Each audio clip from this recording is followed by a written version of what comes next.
Mengulang kesalahan yang sama, mungkin itu ya ungkapan yang pas disematkan kepada Pangeran Dangdut Ridho Roma.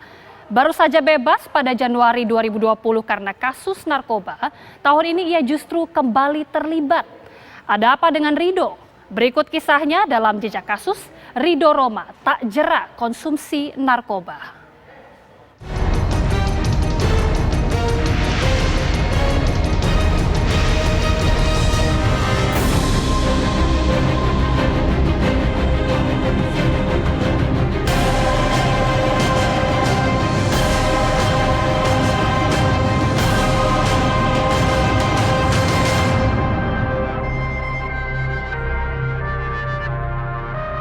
Lagi, Ridho Roma terjerat kasus narkoba.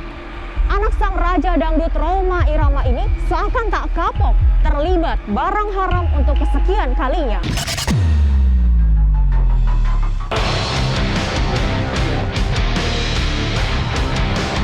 Sang Pangeran Dangdut Muhammad Ridho Irama alias Ridho Roma kembali berurusan dengan pihak kepolisian karena kasus narkoba. Ia ditangkap bersama kedua rekannya pada hari Kamis 4 Februari 2021 di sebuah apartemen di wilayah Sudirman, Jakarta.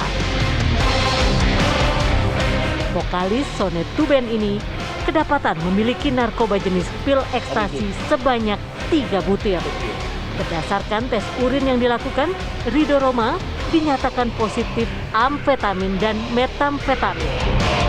Ridho pun tak menampik bahwa dirinya mulai mengonsumsi pil ekstasi ketika menghadiri acara di Pulau Bali. Dengan barang bukti yang memang ditemukan padanya, pada saudara MR, pada saat dilakukan penggeledahan di dalam kantong celananya ditemukan ada 3 butir ekstasi.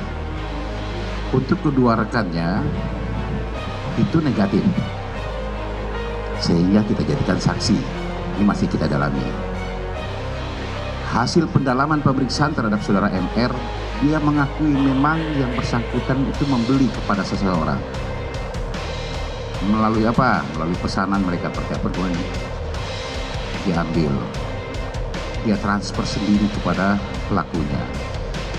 Ini yang masih menjadi DPO, inisialnya adalah M. Kita masih lakukan pengejaran.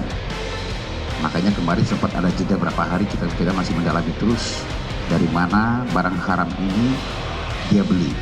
Memang betul terakhir dia menggunakan barang haram ini kemarin di sekitar Pulau Bali, ya, dan itu baru saja dia lakukan lagi.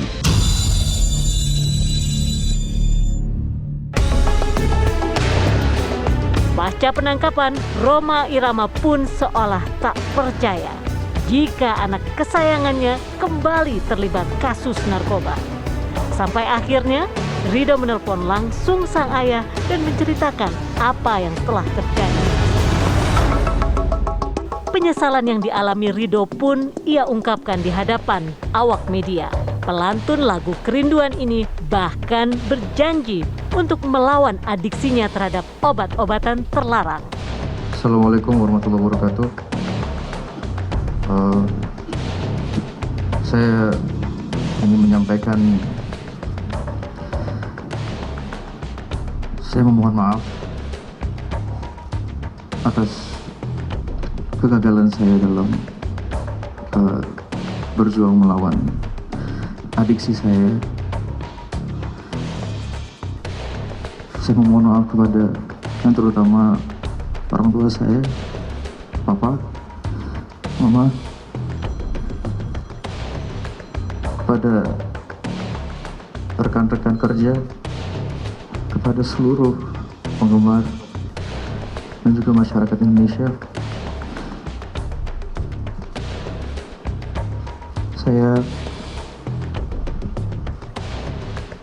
Saya ingin sembuh dan sekali lagi saya minta maaf yang sebesar-besarnya.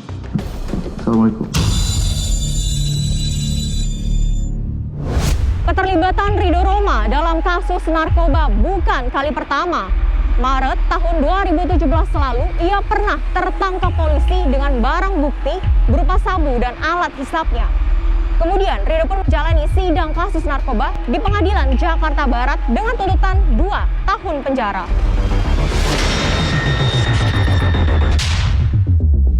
Namun, majelis hakim hanya memvonis 10 bulan penjara dan wajib menjalani rehabilitasi di RSKO Cibubur. Ridho Roma pun sempat menghirup udara bebas pada awal tahun 2018 sebelum akhirnya diputuskan penambahan hukuman selama 1,5 tahun penjara. Pada akhirnya, Ridho dapat keluar dari rutan Salemba pada 8 Januari 2020. Bagi sebagian orang, narkoba bagaikan pasir penghisap di kehidupan mereka. Bayangkan saja, hukuman akibat kepemilikan atau penggunaan barang haram itu tidak serta-merta menghilang dari kebiasaan buruk mereka. Benarkah faktor lingkungan yang masih akrab dengan dunia narkoba mampu merayu mereka kembali meski sudah menjalani rehabilitasi? Permasalahannya kan adalah bahwa seorang yang sudah terkena narkotika dan bahkan tidak hanya terkena tapi juga mengkonsumsi, bukan hanya mengkonsumsi tapi juga sudah berada pada tahap ketergantungan, maka dirinya tidak lagi mampu berpikir secara normal sebagaimana orang biasa, kan gitu. Sudah ada aneka kimiawi, proses kimiawi yang terdapat dalam otaknya bahkan juga tubuhnya yang kemudian membuat yang bersangkutan tidak berpikir 01 lagi, 01, tapi semuanya 00 atau 11. Artinya adalah dia sudah tidak lagi bisa berpikir balance. Kelihatannya orang-orang yang sudah terkena narkotika dan tidak mengalami rehabilitasi secara baik, maka kemudian dia tidak bisa lagi mengadakan assessment pada dirinya yang baik juga. Alhasil kemudian ketika ada godaan, ada narkotika di depan mata, maka hal-hal yang diharapkan menjadi penangkal pada masa lalu nggak main, nggak ngaruh gitu dalam bahasa sehari-hari. Alhasil kita menemukan misalnya ada beberapa orang yang sudah pernah menjadi residivis kemudian mengulangi lagi bahkan berkali-kali seperti halnya saudara Ridho Roma.